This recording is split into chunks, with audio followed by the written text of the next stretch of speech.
Let me bang. I do let you bang. Hey, let me bang you, man. I let you bang. I let you bang. Greetings, nerds and virgins. Go for Jesus. No forget Jesus, people.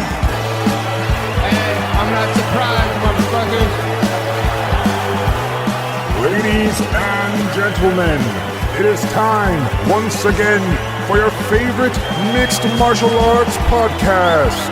Recording out of Los Angeles, California, it's MMA Roasted with Adam Hunter. What's up, people? It's me, Adam Hunter. I'm here with Bill Dawes, the black belt. I never thought I'd say that. The black belt, Bill Dawes. Why is that so odd? Because I look like a P word? No, it's just because I don't know. Actually, it's not even odd, because you come across as like, you don't act tough at all. Like, you don't act like you're ready to kick anyone's ass. You're always super nice and super polite. So it actually would make sense that you're a black belt, because it's not usually the tough guys that are the black belts. It's like the guys that are like unassuming. I mean, unless like Don Frye, like you meet Don, you're like Don's a black belt, but like Mayhem in person is not really like, never acts tough, Then you get guys like Scott Epstein, who I used to do a show with, where like he's just angry, but he doesn't act necessarily, he doesn't act tough. He's just sort of like introverted. I feel like introverted black belts. I mean, a lot of I mean, Whitney Cummings has a whole bit about how, because of Joe Rogan, maybe there's this new like jock nerd hybrid. Yeah. That's kind of like, and I feel like particularly with 10th Planet Jiu-Jitsu, there's a real nerd element of just like gamers crossbred with fighters. Yeah, it's not how it used to be. It used to be a lot of alpha. Yeah, like Mikey Musasini, whatever his name is. Oh God. Yeah. So so anyway, I told the story to my buddy. I don't ever tell you this. So I was on a plane a couple months ago, and what do you do when someone's in your seat on a plane? Like, do you usually like say, "Hey man, you're in my seat"? Like, or of course. Yeah, you do, right? So it's always annoying because a lot of times people will be like, "Hey, you mind if I sit with my wife or sit?" And I don't care as long as it's not. I go to the middle seat. Then it's just like that, or like my kid. You might not go, But anyway, so this guy was in my seat, and it was only like a two aisle, so I probably could have went on the. But I was just tired. I mean, hey man, I think you're in my seat. And all of a sudden, the guy like looks up and he's like, okay, like an older guy. And then I look down and he has no legs. And I'm like, hey man, it's okay. You don't have, just take it. No, I got it. Right. So then like his wife like got up from the other and like got his legs. He was like, he put them up there, they were like in. So then. Wow, you are a dick. You are a dick, man. So, you're the worst human ever. And then I see the guy has like a veteran thing, and I'm like, oh God. My God. So now the guy's like fucking rolling around, like, so he's like scooting, like kind of like, and I'm like, sir, please, just, it's totally, no, fine. It's okay. Like now he's mad, but there's no way I can get him back to the seat. And everyone's looking at me like I'm the biggest asshole, but I didn't see that the guy had no legs, and now. Well, wait, did the flight attendants come on and did you point out that he had a carry-on and two personal items? No, I did not. Good point. No, I did not point that out, but I felt like the biggest asshole, and everyone looked at me like I was the biggest asshole. But I honestly would not have, if I knew that he had no legs, I would not have made him get up. Like he was like a jacket or something was covering the no legs. Like it was like there was like a big reveal, What do you have, a trench coat? Jesus Christ, no legs, man. It sounds like he was setting you up intentionally. Wait, first of all, he was standing in the aisle with no legs and a trench coat down to his ankles, and he must have like. Wait, was he on an apple box? He must have unscrewed his legs when he sat down or something. I don't know how it happened. He'll unscrew your legs. I don't know how it happened, but the guy had no legs. His wife had to get up. put his legs on. It was a whole fucking thing. And he was sort of like makeshifting with his hands. And I'm waiting for the whole thing to happen. And it was just like, wait. So now I'm thinking of him. He's like pommel horsing around on your seat, on your seat. Yeah, so that was that. I felt bad because like looking back, I'm like, you know, but what are you gonna do? This is a great MMA podcast, man. MMA means Curb Your Enthusiasm. Wait a minute. Isn't that the guy that Walker choked out the other day? Oh, I would have recognized that guy. Yeah, you would have got him in a front headlock, you piece of. So, dude, then I do a show in Naples, right? And the Naples is a great crowd. I'm there all week. I drove to Arizona for this private show Friday. Drove back. Was with my kid for one day. Took a nighttime flight. Had 6 shows in Naples so far. I got 5 this week in Sarasota, and Naples is like the 6 o'clock show was packed because that's the age. But you know the 8 o'clock show is less people because it's older people, right? And this one lady with this guy. This guy's wearing like a MAGA hat, and this one lady she starts talking to herself. I'm on stage and she's like talking to somebody else, like an imaginary person, while I'm on stage, right in the front row. And I'm like, okay, having fun with it. And I'm like, sir, is that, you know, and then she just starts yelling stuff out during the show. Like I said, like just random stuff like number 2 pencil. First she says number 2. So I think she has to take a shit. I'm like, all right, do you have to go to the back? And then she starts saying pencil, right? And then I mentioned balls and she goes, I love balls. Like, so then at the end, she's like, I have to tell you something. And I'm like, what? She's like, I love you on Gutfeld. Thank you. She goes, you know, I know Jesse Waters and I came to the inauguration. And I'm like, oh, that's cool. And she's like, and I was singing on Fox News. I have this on tape. I'll just play it. The lady then starts singing for me, right? And oh my, this heckler has more talent than you do. Dude, This is during the show. During the show. Here, I'll just play it because I might even half my stories I never do justice because Did you subtitle this or am I gonna? No, I should have, right? So this is her at the end, right? So this is going on. So like here, like 2. Here we go. 3 women, right? Well, the pencils. Yeah, you're yelling out pencils. Number 2. Oh, number 2. Oh, number 2 pencils. I thought you got to take a shit for the thing. Right. So then here we go. So like what? Then at the end. So here we go. She goes here, right here.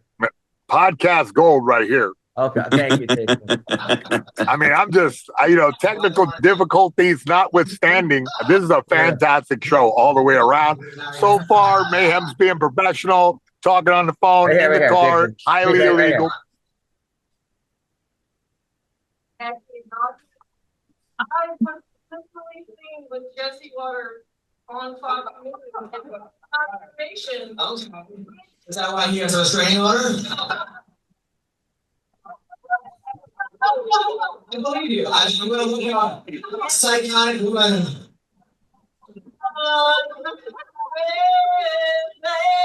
Oh my God.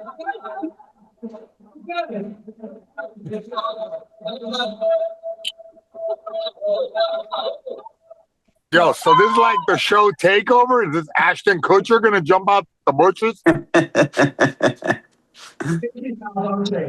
Okay, so yeah, So wait, do you hire her as your opening act now? You know what I mean? Dude, The Fox News extravaganza.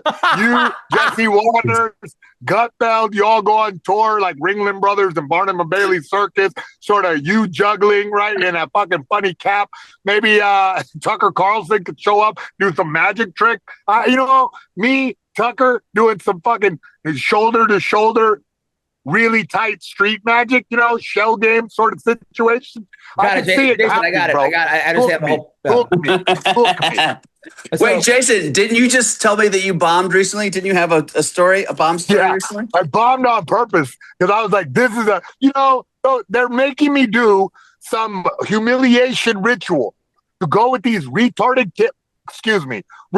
ass kids to like a crappy nightclub in New York to like stand there and tell jokes to idiot kids that don't want to hear my jokes, that are just nervous about their stupid jokes. And I'm like, dude, hold on. I'm a little confused. Jason, said, can we back up a little bit because I don't understand. All right, you were in New York with your girlfriend with the toy convention or what? No, my fiance. Okay. Yes. All right. And of course, they asked me to go on stage. I say, yes, of course. Legions of Skanks. Big J. Okerson. Yes. And Louis J. Gomez. Okay, they asked you to go on stage. Correct. So I did, and I smashed it with Vinny from Jersey Shore sitting next to me. It was a great time. The fans were epic. I hit a bunch of jokes. God bless America. Somebody else invites me to open mic. I was like, God, that's always the way it goes. You got to end on a high. You got to end on a high. That's the problem. Yeah. I have to sit through the most amateurish trash on earth, bro. Just weird, half-cocked thoughts, stupid, no premise, sort of a premise. Is this a punchline? I don't know. He said he's gay. Must be funny. And, I was over it. And so I went up there and just said, like, yeah, I'm better than you. Okay, this makes total sense. Okay, now I have full MMA context. Roasted. Now I have full context. It's called MMA Roasted. So I saw you on the podcast. Watch it. You were killing on the podcast. A comic says to you, "Hey, you're a comic. Come with me. You're in a good mood. You're in a high. I do the same shit. If you catch me after a good set and ask me a question, I'll do it. Yeah, okay. No, because I'm in a high. I'm in a. I know, but also I was in comedy mode, so I was like, I can do anything. Yeah, and next thing you know, you're sitting through 50 take my suitcase. Hear me out. On the J train. Think I missed it, get up on the M train, get all the way downtown, slip on some stairs with my 70-pound suitcase, bust my ass, maybe scare a traffic or MTA cop, whatever you call those New York cop ladies. Yeah, she ran over, thought I killed myself. Meanwhile, I bounced back up like Bruce Lee in a fight stance. She was shocked and appalled. Hey, and then I went and did the set. To what? A room full of nobodies? No, it was more fun falling down the stairs. All right, falling down the stairs was twice. All right, first of all, I mean, you didn't necessarily bomb. If you bombed on purpose, that's just dumb. Okay, there's no point. There's no point in bombing on purpose. I just did some funny jokes that these guys. It was it's an experience. Don, I can't see you anymore. Don, I can't see you anymore. Adam. Dawn, I hung up. I walked Dawn. You see, I'm bombing everywhere, bro. No, you didn't. So Don. I was going through my TikTok, right?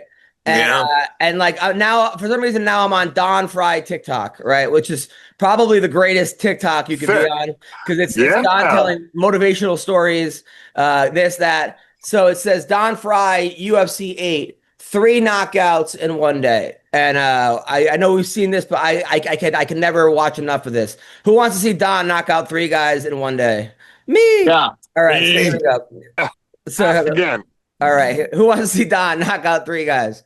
Me. There we go. So Don, can you see this? Yeah, sure. Yeah, I would. Ask me one more time. No, but I'm saying with Don, can you see it though? That's what I'm saying. Yeah. Okay. I see it. All right, cool. So here we go.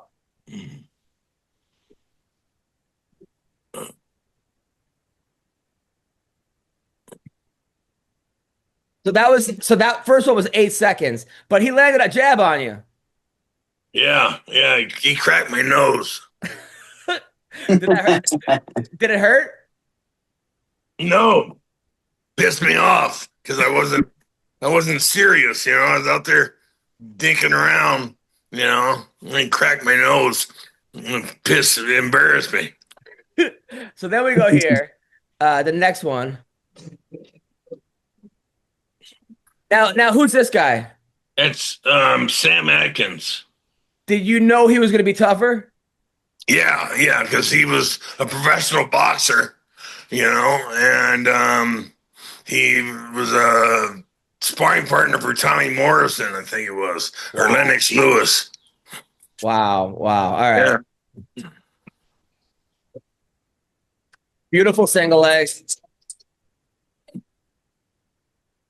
Now, here, when you're hitting him, at this point, do you know you got him or no? Yeah. Because, I mean, he's a boxer. He doesn't know what he's doing on the ground. Now, when you saw his pants, what were you thinking? Oh, man. He looked like superstar Billy Graham, you know? Now Gary Goodrich. Now, what did you know anything about Gary Goodrich? No. I'm glad I didn't see that knockout he did earlier, you know, when he, against Paul Herrera, when he elbowed him, about killed him with the elbows. Bill, you ever see this one? Bill? I know that. Hey, there's a backstory to that. Don, have you heard that? What's that? Man, somebody did Paul Herrera dirty. Now, Paul Herrera is kind of a hard character to deal with. He's like a hardline coach and kind of a, he's like a very high level wrestler. It was kind of a jerk and made somebody mad. And somebody leaked to Gary Goodrich's camp that Paul Herrera always goes for that fireman's carry. And so he was ready for that. That wasn't a coincidence. That wasn't quick thinking by Gary Goodrich. That was, he knew intel. It's very interesting. It's very instructive. It's very instructive for fighters and managers. I always heard that Gary said he saw him warming up, and he said he saw. Oh, there you go. Maybe that's the truth. Hey, I just heard a little rumor here and there, and I like to sprinkle in, a little fairy dust for you kids. So, Bill, you ever see that? Bill, you ever see that knockout? The guy goes for a fireman carry. Dude, and he just and the guy elbows him like 100 times in the head. Carnage, bro. Ragdoll physics. It was a brutal one. Yes. The referee was standing there eating popcorn. Like, it was over with. Was that the last time anyone's ever tried a fireman's carry in the history of MMA? I've never seen one. I don't think. Wait, can you show it? I've seen it, but I don't know the setup. Fireman's carry. Let me see the fireman's carry. I have a wide variety, but I'm real scared to get. Yeah, you're right. That stuck in my memory, bro. I stopped doing fireman's carry after I watched that again. Well, I want to hit one of those little robot dogs that are driving around LA. All right, so here he just picks you up, Don, and just throws you on your ass. Yeah. This is like a great one. Yeah, this is an amazing fight. He doesn't even kind of cover you. What were you thinking as you were flying through the air? Like, oh man. Oh man. Did anyone ever throw you like that before in your life? No. He threw me good. Then he kicks you. No. Yeah, it kicks me good too. This is my favorite though, right here, Don. When he's trying to get you off the cage and you reach back and grab it, like old school. Did you ever practice this? Fuck no. It was there, and then like shit. And then John McCarthy makes up rules. Let's go. He said, "Let go of that fence." And it's like, wait a second. There's no fucking rules, But he's making rules up as he goes along. Mayhem, I feel like if I saw you doing this, it would make total sense. I could see you doing this on purpose, actually. Yeah. I would hope to bust a maneuver like this. I was hoping they would, change the rules. This stuck in my head for so many years, this situation, because it just shows like the never say die attitude of Don Frye. Like, nope, you're not taking me down. Dude, I'm jumping out this motherfucker. I saw this on my TikTok, and I only pretty much wanted to show this just for this situation right here, because I forgot. I saw this and I forgot about this. Don, I mean, you look like a prime Burt Reynolds Magnum PI. Yeah.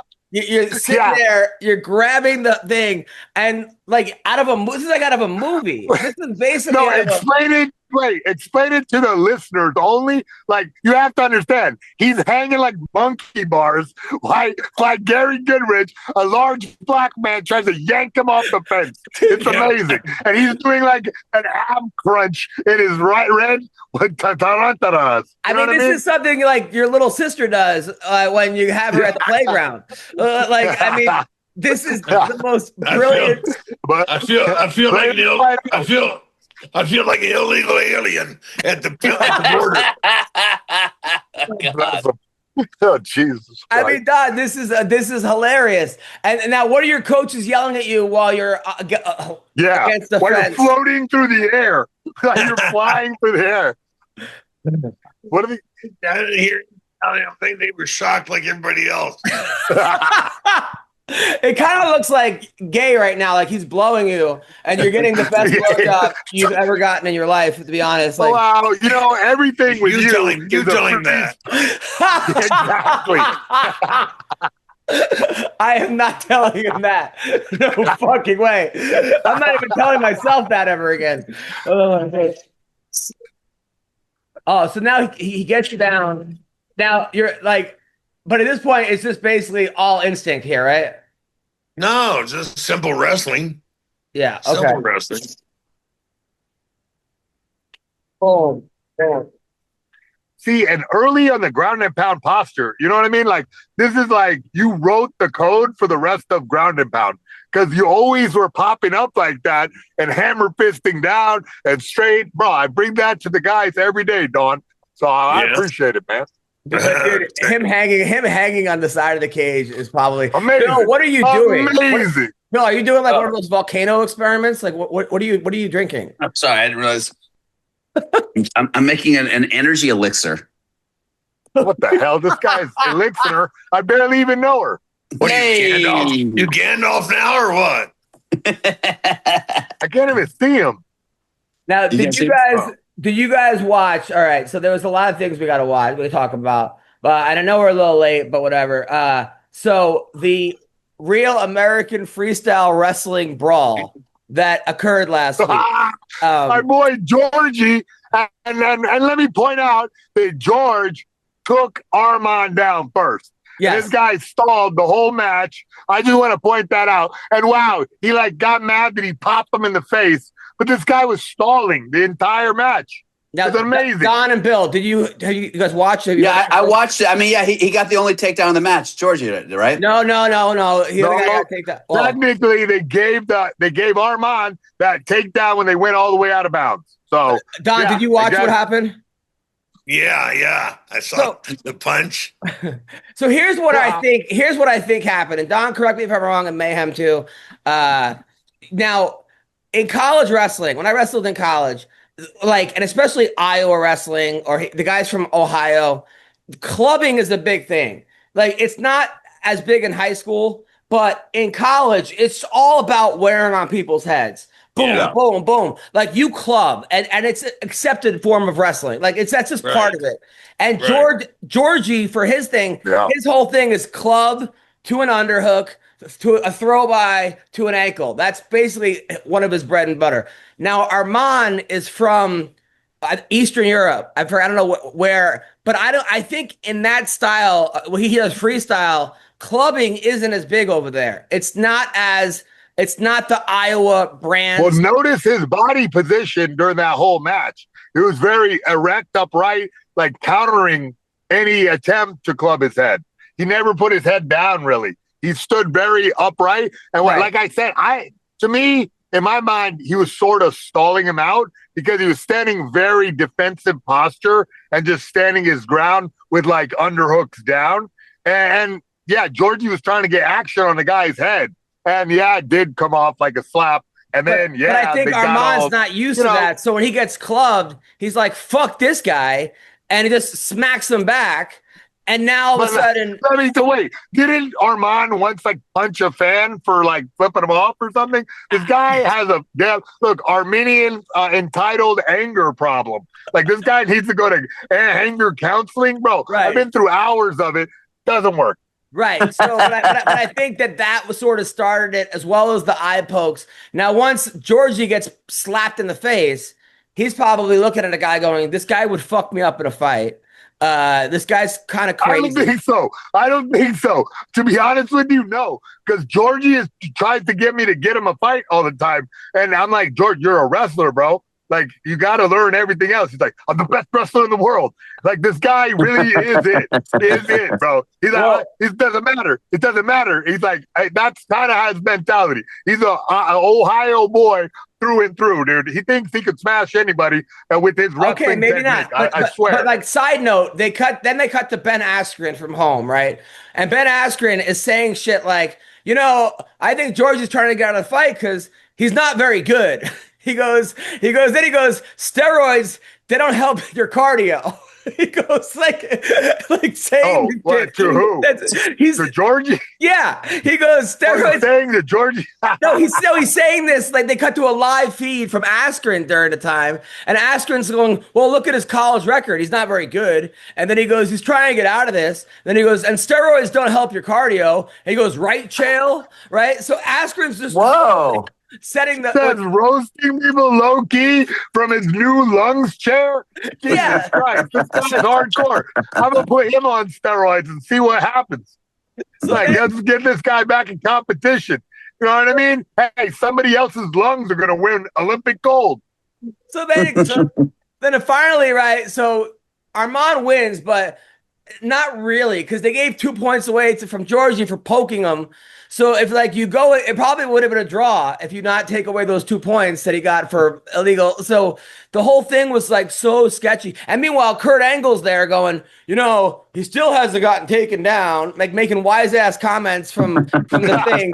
Like the wiseacre. Hey, bro, how about my boy Georgie had to roll out of there looking like Kurt Angle in the damn neck piece? What the hell? They fucking stomped him out. Wait, was that just for like legal? That was for legal purposes. He wasn't really hurt, was he? I guess he's going to sue Karate Combat for a damn $10 million. I don't know, Real American Freestyle Wrestling. Well, no, here's the thing. Oh, thank you. That's who I'll put in the deposition when I sue their ass for stopping my client.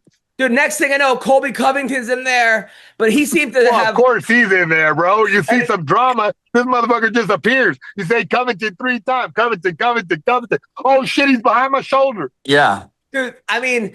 No, okay, so, Don, what are your thoughts on the brawl? Do you think this is good for Real American Freestyle Wrestling?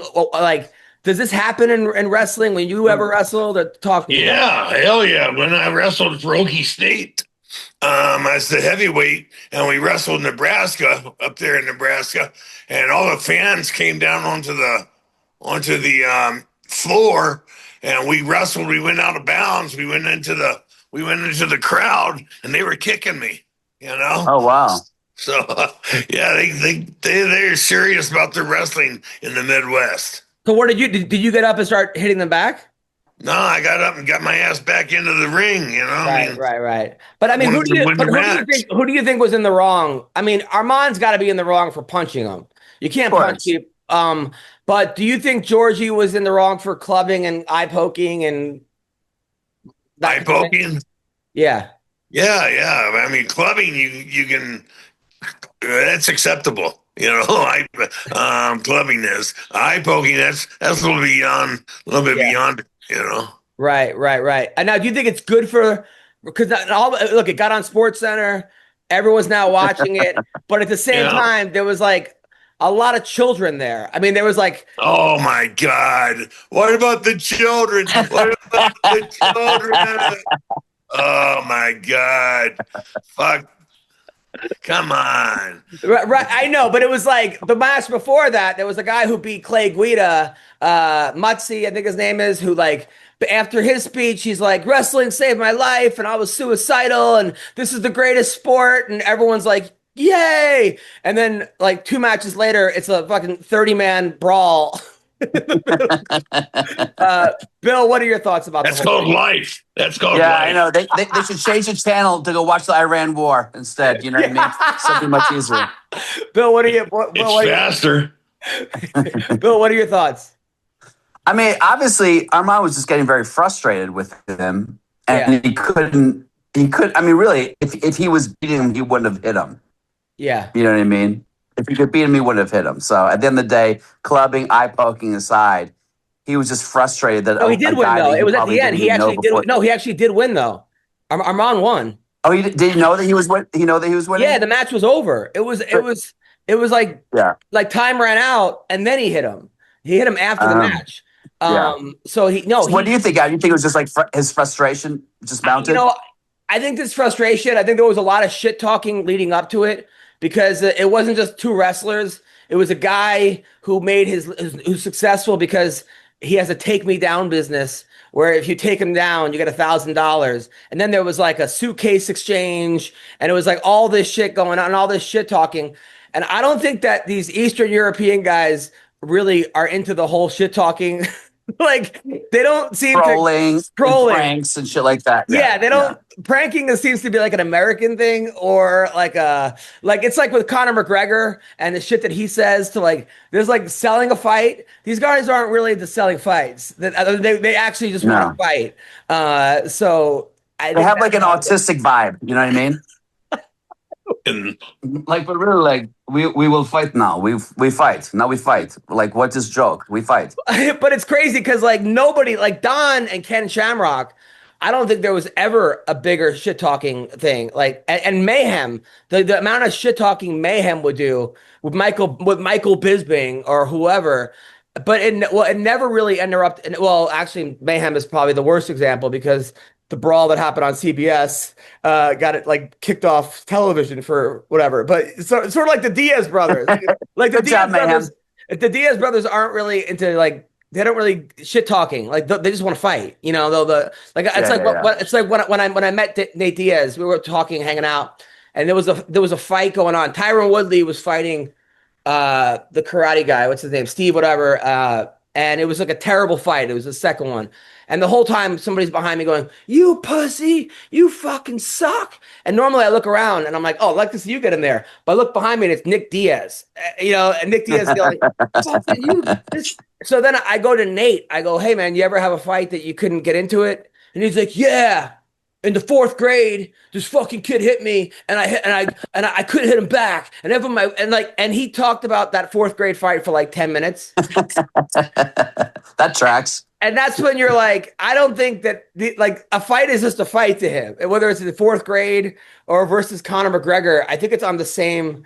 Like these guys, like I don't know. Yeah. Well, let me ask. I mean, I don't know if this is for Jason or Don, but you ever have fights coming up where you talk to your opponent on the phone and go, "Hey, let's just really shit talk each other to build up the pay-per-view or to get momentum." And it's like almost like friends doing it as a unit. Jason, you're muted. Uh-oh.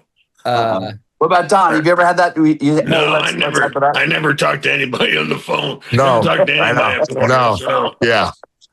Yeah, we're not friends. Like it's like a mean, like, no, I'm going to kill you. Like I cannot even believe you asked that question, really.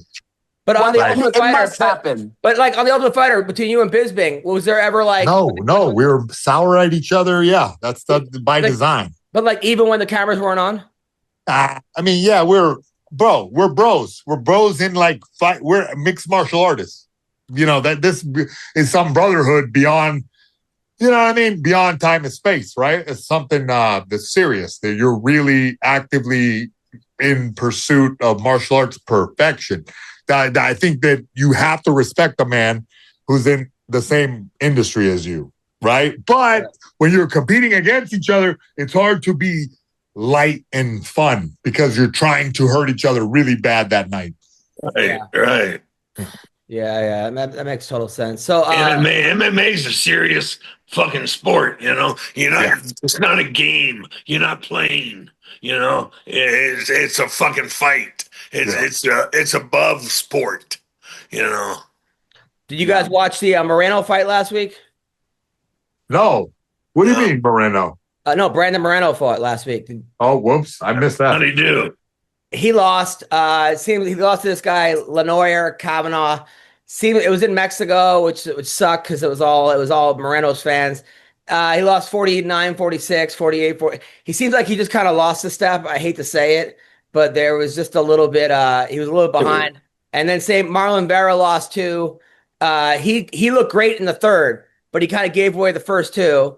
Bobby Green won.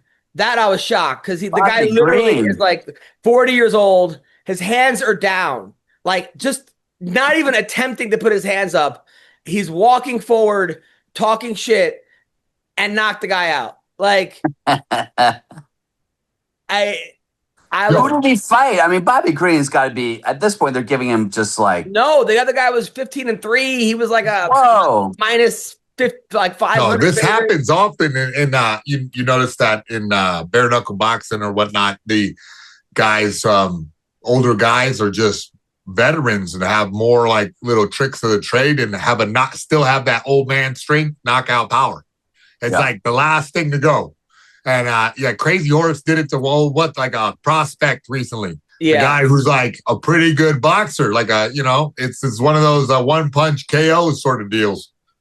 Then there was a fight. It was like I think it was like a heavyweight fight, and one of the guys is just is like getting his ass kicked. It was one of those fights where they could put a guy who was like 10-7 against a guy who was and Bisping. I love Bisping, but he's like, even though the guy lost 4 fights in a row or something, he's got 3 kids. He's got something to. And then as soon as he says that, the guy gets flatlined. He's like, there's their college fund. Yeah. Now there's 3 orphans. Yeah, but I'm like, if you have to say the guy has 3 kids as a way to like build this guy up, like we're wait, is that Bisping reading the tail of the tape? He's like, that's on his sheet. That's on his sheet. You know what? I just realized that's Bisping reading he's a family man, and he just says it like a factoid. Good for him. That's fine. Then there was a girl. Her name is Alin Perez, right? And her whole thing is twerking. Right, like literally, just like she wins her fight and then just starts humping the octagon. I'll show you. Which I'm not. You know what? Hey, they should have Bruce Buffer spray her with the water bottle. You know what I mean? Like just get her out. Like a cat in heat. So this is her after she wins her fight. Mayhem, what are your thoughts on this? Well, I think there should be a 3 to 4 twerk limit. You know what I mean? The top, there's going to be 3 gyrations or face a penalty. I'm thinking red card for like, you know what I mean? The dropping it like it's hot, you know what I mean? And then a yellow for just dropping it low. Could you imagine if Don beat Ken Shamrock and just started like twerking in the middle? I mean, can I? Now I can't get those red shorts out of my head. Game time. NFL playoffs. One of the greatest things you can do is go to an NFL playoff game, okay? You get to go with other fans. You have fun. You take your family. Listen, Game Time has a new feature called Game Time Picks that makes getting tickets for events even easier. Game Time filters out the fluff to show you only the incredible deals on great seats. You don't have to waste time searching through thousands of tickets to find the best value, okay? Makes it you can save time, and saving time is money. Time is valuable, all right? You pick an upcoming game, you browse through the ticket deals on Game Time Picks, and it's so easy. I do it all the time. I go to concerts on with Game Time. I go to NFL games. I go to WNBA games. Okay, you can go to MMA events. All right, they have curated deals that make it easier to find the best price to get great seats. They have the super deal, which is the best value for that event. You get the seat views, so you don't like stuck behind a goalpost or you're sitting in the parking lot, whatever it is. They have the lowest price guarantee, and they have event cancellation protection, job loss protection, etc. All right, go to Game Time Picks. All right, they make it easier for sports, concerts, comedy, theater. They have all-in pricing. You get the seat views, you get ticket coverage, and you get the lowest price guarantee, or Game Time will credit you 110% of the difference. What are you waiting for, people? Download the Game Time app, create an account, and use the code CLNS for $20 off your first purchase. That's right. Create an account, redeem your code CLNS for $20 off. All right. Download Game Time today. Last minute tickets, lowest price guaranteed. I'm telling you, it's awesome. You're going to thank me later. Check it out right now. They had this guy, Chris Patino, who's from Boston, and I guess he's lost like 4 in a row, maybe 5 in a row. He's basically the UFC's version of the Brooklyn Brawler. Remember that guy who was like, Barry Horowitz? His record was like, back. he would go like this, Of course, he had a Jewish star. They got to make him Jewish, right? And his record was like 3-820. Like he would never win. And then he became the Brooklyn Brawler and did a little better. But he would always. Did you ever wrestle him, Don?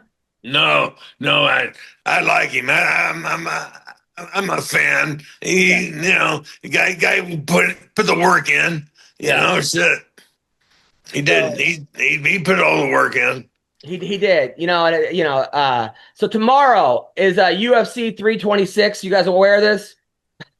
Yeah. I know. I love the MMA Roasted Podcast where it has MMA in the title, but like sometimes we don't watch MMA. Like it's just like a roasted podcast where we roast our friends and family. But all right, man. I did realize that it's a big main event. Oliveira too. It's a rematch from 2015. Which what happened back then? I don't even remember, dude. Max Holloway won, but the other guy got hurt. I think he hurt himself, Oliveira. But it's this thing is for the BMF title. And I'm like, we got to stop at the BMF title. It's not a real thing. I'm sorry. I feel like no one really cares about it. Does anyone really care about the bad motherfucker title? Like, does anyone? It was kitschy. What are the numbers? Do you know? Because I don't, but maybe the average fight fan, they do. People are going to watch this fight regardless because they have two guys that just knock each other out or fucking warriors. It's always like Justin Gaethje versus Max Holloway. I thought that was the point of it. It's to let the casual fan know, hey, both of these guys throw bangers. Right. I thought that was the point. I think it was, or it is, but it's no one cares. I care. I care. They care about the fighter. This means everything to me, bro. You're gonna, of course, this UFC, you're gonna just deride off as a non-guard when it's Max Holloway. If you meet Max Holloway, you're missing my point. I'm talking about the belt itself. The belt. If you actually met somebody, right? If you met Max Holloway or Charles Oliveira. Okay. If he didn't have the belt with him, I would be like, what? I'm the bad motherfucker here, bud. Unless you have proof that you're the baddest motherfucker around. At what point do you mention, this is the BMF champion? Does that's going to come up? Well, no, listen, that's for some casual fan to go, yo, it's the baddest motherfucking champion. And be like, that's a real thing. All right. I mean, what else do you want, bro? You want them to call it the Intercontinental Championship? You want them to call it, you know what I mean? I just think if you're the best in your weight class, you have a belt. Bro, the Midwest champion of the world? You have the belt. Don, do you care about the BMF title? The actual title? No, but I get a kick out of it. It's fun. It's the reason I say they got to come up with a super heavyweight, because they need every fucking fight card needs a championship fight, and this is a championship fight. It's right. That makes sense. Title, but if they call it the Don Frye belt, if they call it buddy, we already had that. Look, I made that fight up at Ellis Mania. You strap a guy's hand to the other guy's head. You know what I mean? And that's the Don Frye championship but that's fight. A real belt. Takayama. Huh? And the Mayhem Miller belt would have the most smartest but oddest, weirdest fucking guy. No, we're talking my fights. No. We're talking my fights. That just means take a beating for 14 minutes and then hopefully finish at the end. If you can weather the storm of any man long enough. I said the other day that I think that all of my fights, if there was no time limit and no referee to stop it, I would still be fighting those fights. Yeah, that's true. It needs a pair of handcuffs and a butterfly net. Son of a. All right, so who do we? I think Max Holloway wins this fight. I mean, I can't believe these guys. I think Charles Oliveira wins this fight. I love when we disagree. I think. Well, first of all, I can't believe they're only 34 and 36. I thought these guys were 67 years old each. I mean, bro, they're 78 in dog years. You know what I mean? They have taken a lot of damage for the. And they both won 4 of their last 5 fights. You don't think the Oliveira is a little too big? I feel like, I know it's the BMF belt. What weight are they? What weight are they fighting? They're lightweight. So what's this, 155? 55. Okay, I think Oliveira is a lot bigger than Max Holloway at 55. And so I think it's going to be sort of hard for Max to touch him in a meaningful way. I don't see how you can see a strategy to victory that Oliveira can't overcome. I don't know. He has been knocked out before. Holloway has that ability, but I think it's going to be a size game and jiu-jitsu is going to come into play. Don? I could go with Oliveira. I like them both. But I think Oliveira, he had a hell of a long run, for a while, and I think he'll come back and pick it up again. My heart is with Holloway. Bro, he was at seminars with me when he was a little kid. I hope he does. This is a weird thing, but it's like I don't know. It's a tall mountain to overcome. And you said he's 2 years older, Adam? 2 years younger. That's what I'm saying. Holloway is. Holloway's 34. The guy's 36. So that is a factor, too. I think Holloway could get it with, some nice footwork, right? But, man, Oliveira is such a veteran, I just think Oliveira is going to be not Dominoff, but I think he'll get into a trading fight with him. And I think that Holloway just has that, Yeah. No, I think he loses that fight. But I'm just thinking from the Brazilian perspective, I think his coaches will be disciplined to get him to get Holloway down, to be safe. Bill? I mean, I like Oliveira just because, I got to go with the jiu-jitsu guy. And I think if he gets his back, it's over. So my vote is that he gets his back. But if his ego gets in the way and he's too overcome by the passion of Christ because he's all super religious and he tries to bang with him, I think he's going to lose. Also, Kyle Barajo, Chow or Kyle? I don't know how to say it. Chow. He's fighting this guy, Rainer the Ritter, this guy was a star.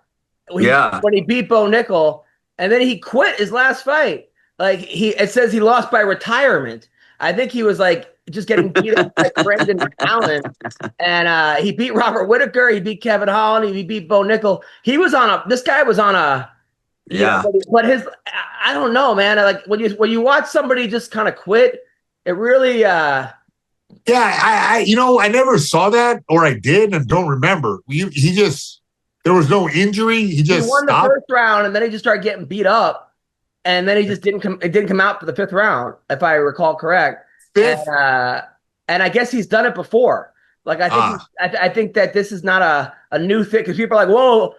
All of a sudden, all these people were like, well, if you've seen his fights back in ONE FC, you know that's something. And I'm like, dude, I don't have There's some guys that are explosive guys that just their muscles quit.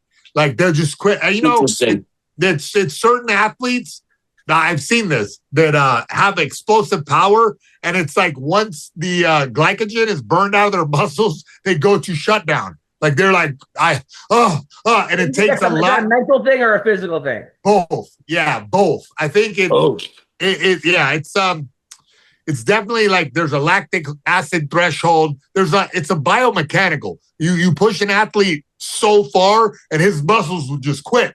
It's amazing to watch. It never happened to you or Don.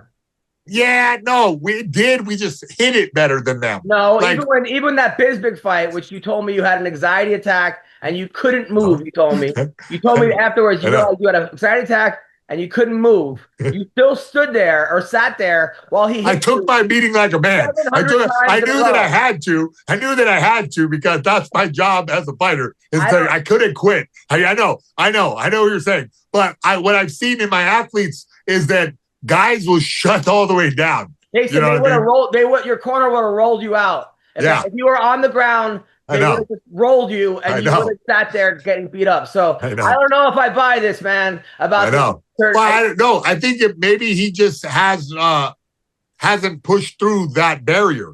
Maybe he will never. How do you fix that? I think to put the man in the fire over and over again. He needed more.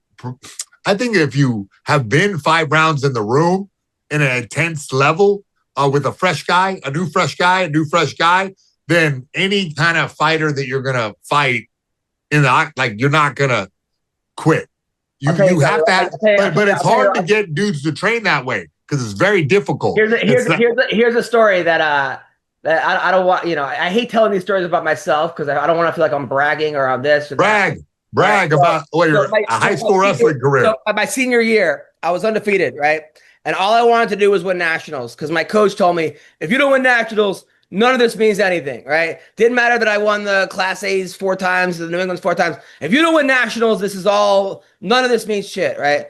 So the week before nationals, I get impetigo, right? So, and I'm waking up with just itching all over me. It looked like ringworms everywhere, fucking ringworms everywhere. And I'm like, and I can't train. I can't go to practice because it spreads. And they gave me what do you take? Those pills that you take to, what are they called? Antibiotics, right? So I'm on all kinds, and I see 5 different doctors to try to clear me. And everyone's like, you're not going to be able to wrestle. You're not going to be able to wrestle. You can't, sorry. And I'm like, no. So luckily the team manager had like really bad acne. It was on Accutane and so she was like giving me all her shit and it was drying it out. So I'm like, I can't make 135. I'm going to go to 140. That was my weight class. Otherwise I would have went to 135, but I couldn't train. So I couldn't sweat. So I go weight class and I'm the last person to weigh in at nationals. Like because they wouldn't clear me. I'm the last kid at like Penn State. So the 4th round, I go against this kid who's a southpaw, he's a lefty, and he catches me with the fireman's carry like twice off the bat. I'm like, fuck, I'd never been caught in a fireman's carry in my fucking life, right? And I got bandages everywhere.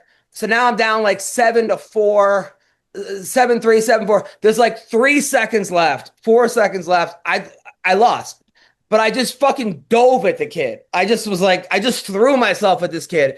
And my dad said he was sitting with all these other coaches, and he's like, and they were like, anybody else would have just fucking quit. They're like, it's over. This match is over. He goes, but Greeny, my last name's Greenberg, but like Greeny, like, and my dad started like crying, and he told me that like the proudest he's ever been of me was that moment. When I just dove it, and at the time I didn't understand it. I'm like, but I lost. I fucking dead. I lost. Like it's over. My fucking coach is disappointed. I'm going home. Like I stayed in my room for like 3 weeks, and I would just burst out crying randomly because I fucking lost.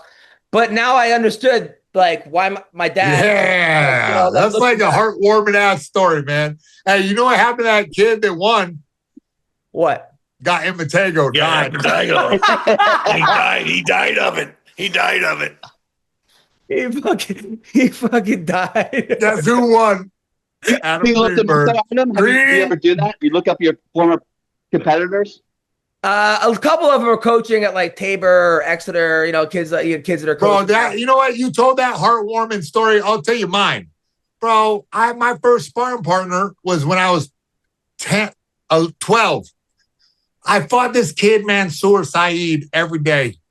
I fought him every day, before lunch, every day after lunch, one or the other. We would just basically fight each other. He was much smaller than me, but like he was getting my ass, bro. He was a good boxer, little black kid, who's just good. Man, he would piece me, and I would have to, bro.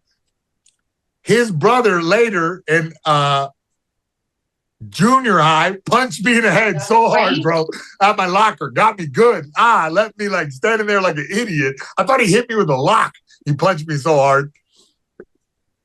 I didn't see that kid, Mansour Saeed, forever, bro. Forever. Until I was on the mat at state finals for North Carolina, and I hear Mansour Saeed to mat 3. And I said, no way.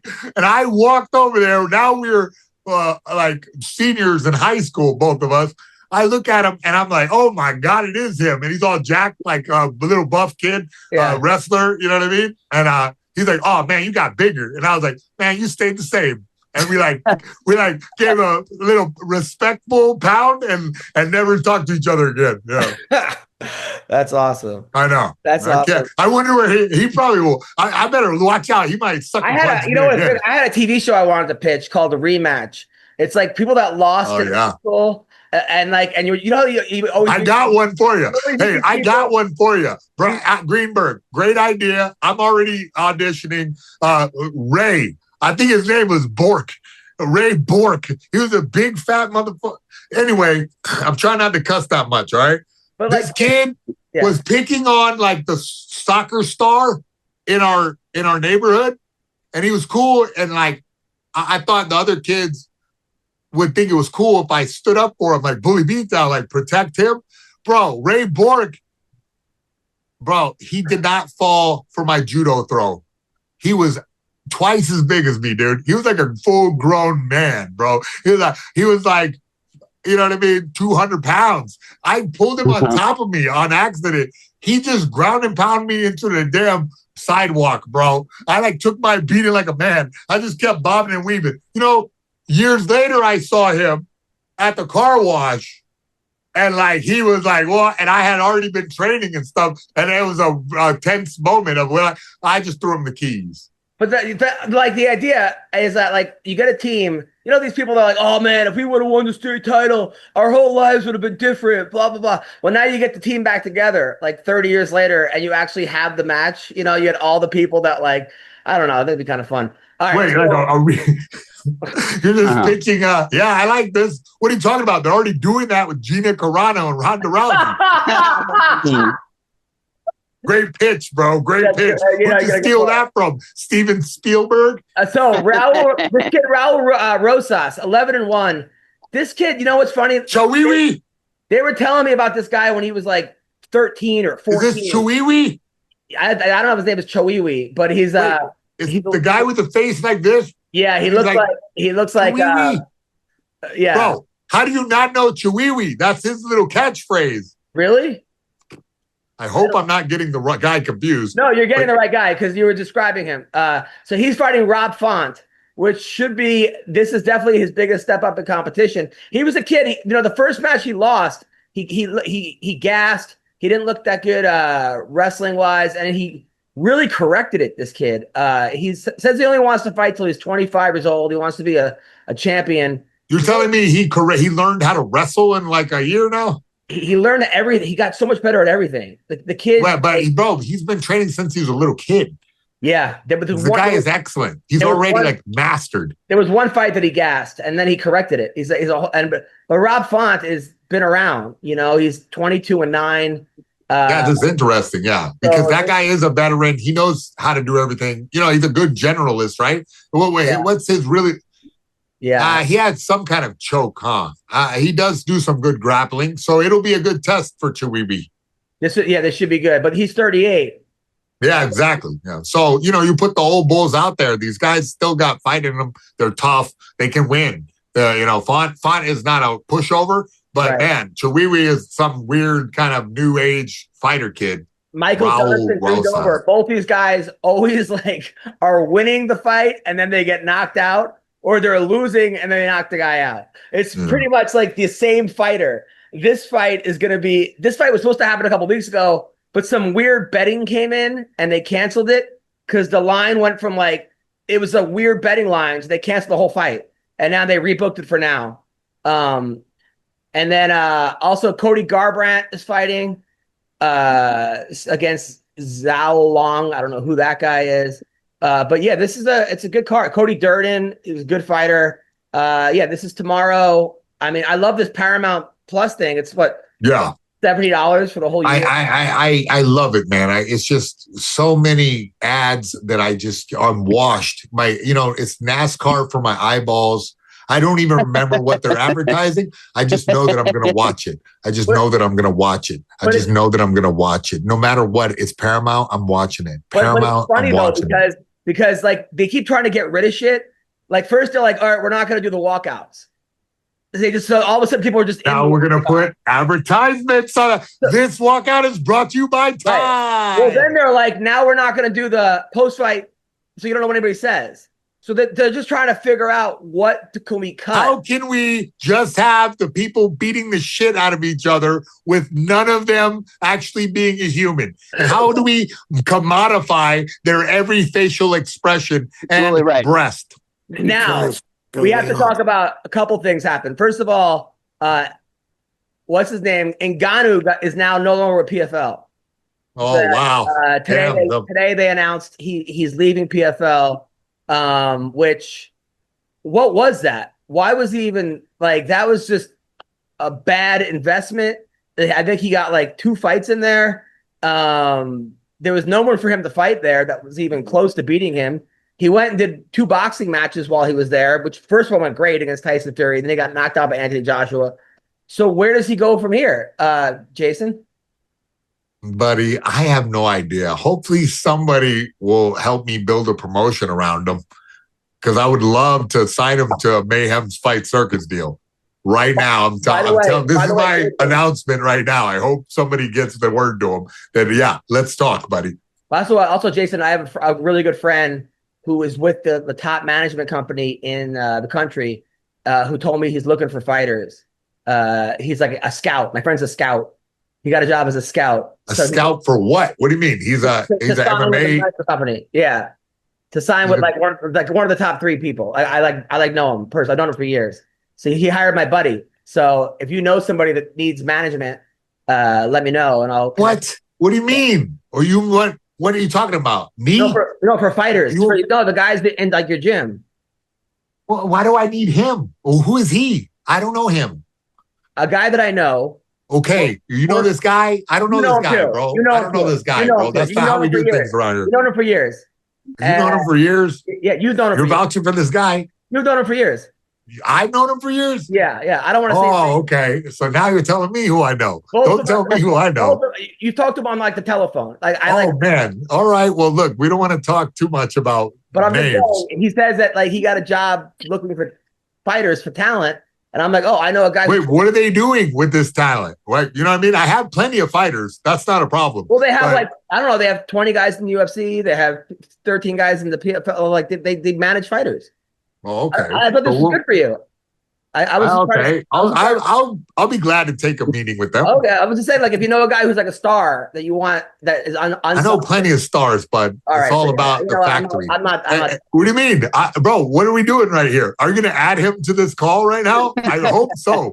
I really want to talk to him. All right. So Dana White, are you guys following the Dana White and Eddie Hearn drama? No. Wait, are they breaking up? So, all right. So Eddie Hearn is a huge boxing promoter, like one of the biggest in the world. Matchbook boxing, right? And Dana White signed his best guy or one of his best guys a couple weeks ago.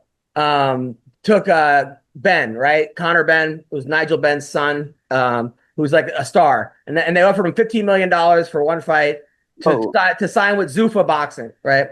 So now. Yesterday, so then all of a sudden they started going back and forth, and Dana said this guy's the biggest pussy of all time about Eddie Hearn, and now Eddie is now working with Tom Aspinall, so he's signing Tom Aspinall. Yeah, that's right. I heard that.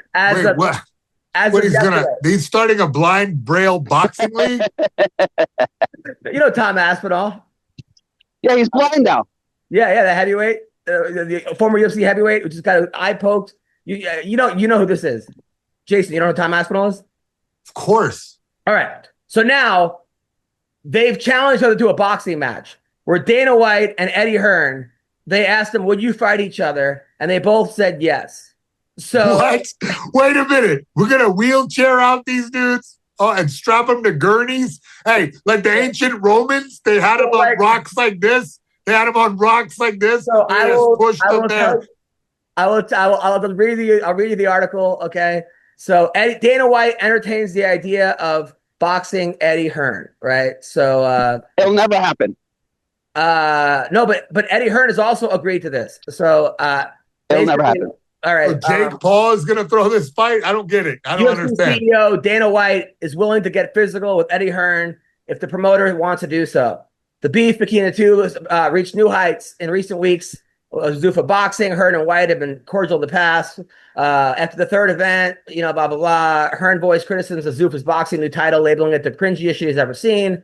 So then things heated up when White and Turkey Al-Sheikh, he's like the billionaire, signed Connor Ben to Zuffa Boxing, one of Hearn's biggest names. And however, what happened was Hearn signed a representation deal with UFC heavyweight Tom Aspinall, who's been sidelined with an eye.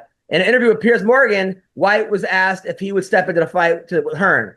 He goes, first of all, we're both too old, White said. That would have to be like a Jake Paul Netflix card. Or we could both fight Jake Paul. We're in his age bracket of guys he likes to fight. But look, if Eddie wants to box, we can box. I don't think Eddie wants to box. Why are you reading this man's idiocy? Bro, it sucks even worse with your voice. No, it's bad. What is this guy? Oh, my God. The ancient history. He's a dinosaur. But then please put him out. Make him oil. Then, oh, my God. Then they interviewed Eddie Hearn. And yeah, put him out to pasture as well. Goodness gracious. Well, no, hold on. Here it is. So here we go. Ready? And he's genuinely called the fight on. Listen, you always say to me, would you fight Frank Warren? Would you fight Ben Shalom? Would you? And I've always said yes, or Simon Jordan, or whatever, because I know I'd win those fights. But I watched Dana sparring. There you go. He's trash. By the way, of course I'd do it. I get it. Then you'd be smart move. Smart move, I think. Well played. All live on DAZN, the global home of boxing. So, well played, old chap. So, who do you think wins? Yeah, hell yeah. Yo, he gets pieced up, man. Yo, Dana White would not, I don't know. Hey, how good a boxer is old James Bond right here? You know what I'm saying? I figure he's been in it a long time. He's a boxing promoter. You know what I mean? I figure his hands are a bit better. We'll see. We'll see. Time will tell. Hey, I think they're actually on the undercard to Mark Zuckerberg, Elon Musk. Yeah, exactly. Bill, would you watch this fight? Of course. Yeah. So, yeah. And then, who do you think wins, Don? Dana White or Eddie Hearn? You know, I'm hoping Dana wins. You know, I don't know anything about the other guy. Me neither. Me neither. How am I supposed to, give him a legitimate choice when I don't know a thing about the guy? Have you guys been following the pizza guy wrestler? No. Oh, okay. So there's a guy, Italian guy, who's an independent wrestler who dresses up and he spins a pizza the whole time. Buddy, he was at Fight Circus. Are you kidding me? Of course we had him. That was hilarious. You didn't see it? It was the highlight of the show. Everybody loved this pizza spinning guy. Hey, he is an excellent performer, bro, and a big dollop of the tism. Like very tismic. You know what I'm saying? He's like ritissimo. You know what I mean? He's like, yeah, you know what I mean? Tism. So tomorrow night, Pearl Gonzalez is boxing in Misfits Boxing. Are you guys aware of this? Bro, she's a mean lady, right? She's just like real vicious cutting banter at the weigh-ins. She's a very attractive girl. She's fighting this girl, Carla Jade, also who was a model ring girl, who's now the fighter, not the champion. It got really bad because Pearl mentioned at the weigh-ins that Carla has 4 baby daddies or 4 kids with I don't know if it was 4 baby daddies or 4 kids, but the dad's not around. I'll play it. So here we go. There's no sense, you fucking burrito eating fuck. Okay, so here we go. Dad. Okay. Right here. Oh, wow. Sorry. Failed career, but you have 4 kids and no baby dad. Oh, 4 kids. Okay. Kids are with baby dad right now, you dumb fuck. It makes no sense, you fucking burrito eating fucking dumb Andy Ruiz built potato looking motherfucker. Fucking dude. Girl, kids. Oh, have you got kids? No. Or are you barren? No, I didn't want to bless you, you ugly barren bitch. Bitch, no one would want to breed that, would they, babe? You don't worry about my kids. They're living their best lives. Thank you very much, ma'am. We appreciate the paychecks over here. I don't take anything personal. You obviously do, you fucking ugly bitch. Me. Someone's mad. I'm excited. Did you piss me off in a minute? Oh, my goodness. Ready? Big mouth. Your mouth opens just as much as your leg tongue. Oh, wow. So, guys, am I the only one here getting tingles? Am I the only? This is like a weird. I hate that I do admit I like her ghetto-ness. I don't know. Both of these girls' trashiness is turning me on. I hate it. I hate it about myself. I'm working. You know what I mean? I'm beyond that now. But something in the animal part of my brain is like, yeah, cave women. Well, who doesn't like burritos, though? I mean, what's wrong with exactly? Yeah, that was like racist, but not racist. You know what I mean? That was just like foodist. Food racist. Yeah, it's a boxing match. It should be a good fight. Pearl was the one who they wouldn't let her fight first in New Jersey because she had implants. I got to be honest. I don't know which one Pearl is. She was the one that they called the burrito. On the right or left? Yeah, not the British girl. It was like a British. Oh, okay. Yeah. I thought so. Okay. Yeah. So she had implants. They thought they would break. That was the one she got to the UFC. They wouldn't let her fight because of her implants, and then she cleared it. And she was. Wait, why? She cleared. She got like steel belted radials. Yeah, like they then figured out that your implants are not going to pop if you get punched in them. And then she had a decent UFC career. But now she's been doing like this misfits and bare knuckle boxing and this, that. She's a very attractive girl. The other girl I don't know much about, but I'm interested. They got into a fight at the weigh-in. The girl smacked. There was a hit at the weigh-in. Yo, click through all your other tabs, bro. What else you got up there? What's going on? Click through them, dude. Let's just see on the show. So this is what happened. Here we go at the weigh-in. So she's twerking.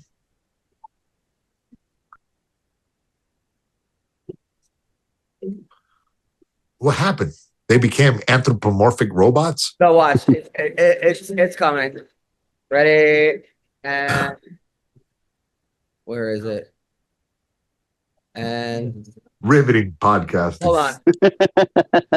Okay. Wait, what happened?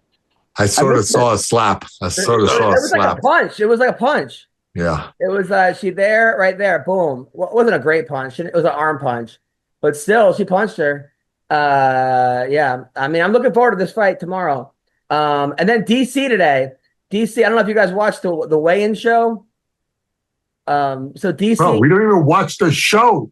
So, all right. So DC said that basically this was a little strange. But you're very voluptuous as a 17-year-old.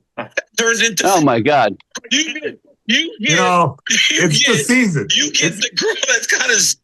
So she now look, in his defense, it is the season. He is wearing the yachting outfit. You know what I mean? And just because you go to the island doesn't mean anything. You know what I mean?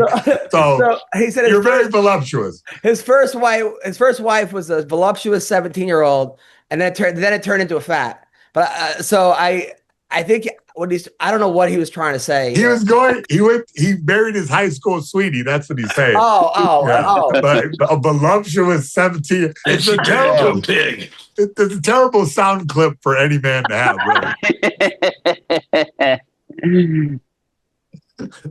Neither one of them can make weight anymore, you know?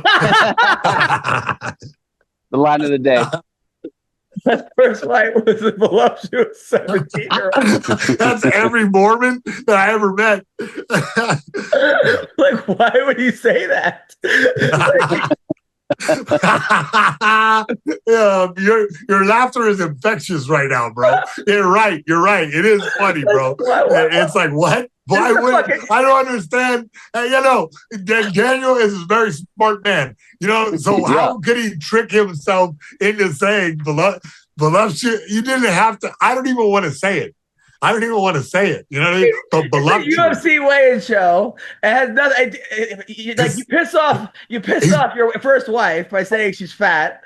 Like you piss off anyone who has a 17-year-old kid. Is like, what? Like there's really all women. There's no upside to this. Like there's nothing you can say that there's no good that's coming from that statement. Like he was harking back to a simpler time. Yeah. All right. I don't know if you guys. Are we doing the news? Yeah, the news. All right. So the news. President Trump says that he moved Kristi Noem. Obviously, Kristi Noem got fired, right? But now she's the special envoy to the Shield of Americas. So he made. She has a title for her. I don't know. That means she's fighting Loki and Doctor Doom, or she's a fucking X-Men now. But she's a voluptuous 17-year-old. No, Don, you used to have a crush on Kristi Noem. You used to say how you wanted. You to get did? Oh Don my Frye. God, I did. Oh my God, I'll let her shoot 2 of my dogs. Don, sorry, is your girlfriend in the room? Because you looked at her just now. No. My buddy Tony. Don, did you think about comforting Christian Ohm? Like, because it's like you saw her on TV, you could see that she was upset. Did you think about maybe giving her a hug or giving her a call or? She called me. She's flying an airplane over here to see me, to get a little pep talk. She spent. Did she let you see her border fence? She spent $220 million on an ad campaign for her, right? Yeah, where that was pretty good. We loved it. We loved it. Me and Don. Yeah, that's the best thing about going. That's the best part about going through an airport. You're seeing her on the fucking screen. I know. Me too. I hope they don't take her down, bro. They pay for those ads. She better be up there. I miss her. Why would you get mad about something like that, man? Well, she said Trump cleared it. She was in Congress. She said Trump cleared it. And Trump's like, I didn't clear this. He said, I didn't clear this. He forgot about it. He probably forgot about checks. it. Yeah, he probably. So then she put a bedroom on her personal plane. They gave her like a plane to fly around in, which they should. But she put like a voluptuous bedroom in there, like this nice ass bedroom. Yeah. And in Japan, they call it a labu labu, like a labu hotel. Oh. So then and you put a quarter in that bed and it shakes. Then they were saying that she was like, it's an out thing where she's dating Corey Lewandowski, but she's married. They were asking her all about that in Congress. And she didn't say no. She's like, I'm not a slut. This has nothing to do with anything. Really? They like slut shamed her on national television, huh? Yeah. That kind of was like, so I think Trump was just like, we don't need any, this is a lot, But now she's the special envoy for the. I mean, how bad is it when Trump's like, this is too much? Well, the new guy, dude, the new guy they got to replace her was like an MMA fighter. They got a guy that used to be an MMA fighter who challenged a guy in Congress to go outside and fight. Yeah, and now they're bros. They're like friends. That's perfect. Like, that's exactly what that's for. He's like, oh, you want to take it outside? Yeah, I'll take it outside. Teamsters Union. Yeah, I like that. This is how America should be. I'm glad this guy got the job. So now, all right, other news. Men are now injecting filler into their scrotums to make them appear fuller and heavier. I don't know if you guys know about this. Just about you're gonna get some. Hey, didn't they have that for dogs? Nudicles. Well, they're saying that. Oh yeah, right. They're saying that TRT is making guys' balls shrink. Shrink your balls, yeah. So now there's like it's like $4,000 to $20,000 to get this like injections into your scrotums. I just know that women love giant balls in their face. That's what I know. The Girl Scouts are upset. Senior leaders at a New Jersey troop sold cookies right outside a weed dispensary for people that had the munchies. Hilarious. But I think isn't that good? This is good marketing. Buddy, you just bro. I'm taking my daughter to the Girl Scouts today. Guess what? Going to the pot shop right after. On the way out, right? On the way out, you just get them. They're all like, hey, man, what's up, bro? Oh, you're little girls. And it's just Mayhem with a Girl Scout vest on. Yo, man, eat some of this. That's that voluptuousness again. Rosie O'Donnell's daughter, her adopted daughter, was arrested for assault after touching a man's penis, I guess, while he was sleeping in like the car. It's like she's been arrested a lot for like drugs. This is like the third or fourth time of meth. And the joke I made, I guess she never learned boundaries growing up watching farmers milk her mom. But yeah, so she got arrested for. I mean, do you even if a girl's fondling you while you're sleeping, do you turn her in? If my lady finds out, you're busted. Yes, you're going to jail. Rosie O'Donnell's daughter, she's probably got a hell of a grip on her. She could have crushed that thing or sprained it or something like that. Right? Snapped it in half. It's adopted daughter, but I'm not saying. Look, I'm not saying if it's anyone. I'm saying if it's your friend. If your friend, if you know the person, these two are friends, or like because I guess I had a girl that me and Bill both slept with one time.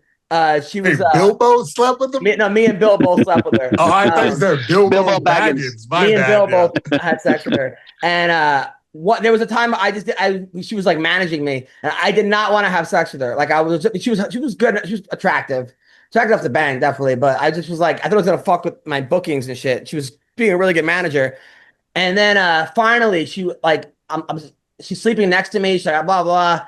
And then she grabs my cock, and I was like, all right, now you're getting banged. All right, fuck this. Like, I was like, all right, now. I like how it was like you're pissed off, and like, that's how it goes. You're like, fine. Now you're getting banged. I heard that you fucked her in the butt for a long time, so. I did bang her in the butt that one wait. time.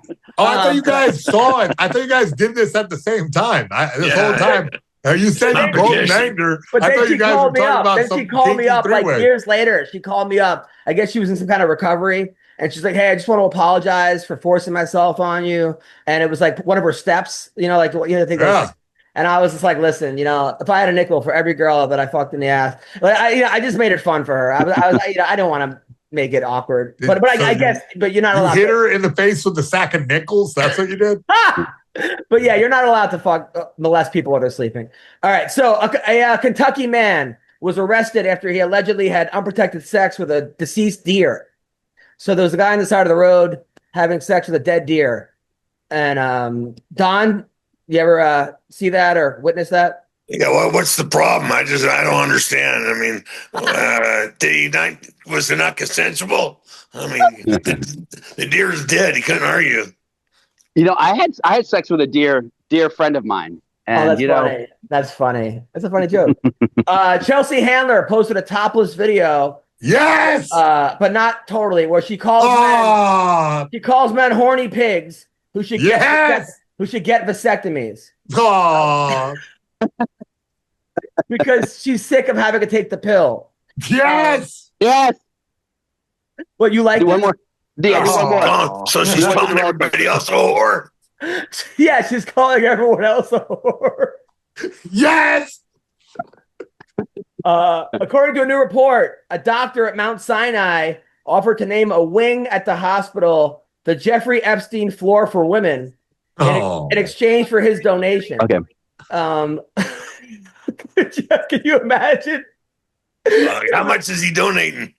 Well, they said it was before all the allegations came out, but no, that was really it, bro. This guy was the top level evil sorcerer, dude. That guy was opening a portal to hell in that island, bro. He did something, bro. He just had an otherworldly effect. He was literally gonna troll the entire world with a wing of a women's what, bro? A hospital, Mount Sinai Hospital. You think you can open that because it gets spills when it gets open. Thank you, Bill. You're taking this very seriously.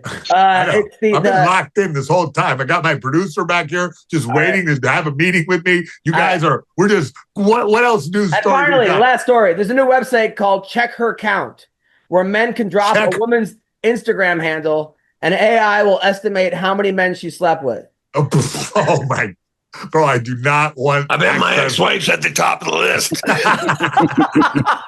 She's the record holder. What they do is they go by her pictures, her friend count, how many people she's been, like her Facebook, and people are very upset about this website, saying it's misogynistic and it's not really it's not, I don't know. Good advertisement. What are they talking about, man? Yeah. Yeah. The whore gets free advertisement. She gets up her count, Check her count. Wait, you mean they're going to start another Instagram off of this Instagram that's only Horstagram? I'm down with this idea, actually. So yeah, Bill, have you heard about this called Check Her Count? Have you heard about it? No, it sounds awesome, though. Yeah, check her what? Everybody's tripping. They misspelled count. Oh, yeah. Check her count. Got it. Oh, God. Jesus Christ. Bill, how's the movie? I know. It's my last day. So and how's it going? I mean, we'll see what happens. I'll invite you to the premiere in 4 years. You're in it with an actor that I was a male stripper in a play with. What actor? He was like a doorman. Was Stevens, yeah. Yeah, Was. He was the lead of the play, Birdie's Bachelorette Party. That's hilarious. And I was in at the Culture Club where I used to give lap dances to girls back in like the late 90s. Wasp was a doorman, and he flipped that into a movie career, which is insane. He's a good actor, though. He's a good actor. Yeah. So, all right, what do you got coming up, Bill? Nothing. No, I'm going to be touring with Mario. So I'm on those tours with Mario Adrian. How many hot chicks are come to the shows? They all just want to bone him. So I'm invisible. It's probably how Jackson McQueen feels at a Matt Rife show. Just like there are a lot of very classy married people. It's not like a old school comedy 2008 Jamie Kennedy show. Right. Were you with Jamie Kennedy? Did you guys go skinny dipping one time and Marco Island? But I already had like the hairiest bush. Like, is this true? Is there any truth to that? Yeah, it's true. Okay. It's probably, I can't even imagine how hairy it is now. I don't think he's ever trimmed. Yeah, he's got a really hairy balls. Mayhem, what do you got? He just left. that was it. That was it. That was the line. You found it. Man, you couldn't handle the hairy balls. He just said no. Don, what do you got coming up? This weekend I go up to Mesa for a opioid and fentanyl contest. And for are you kidding? Pickleball challenge. Are you kidding?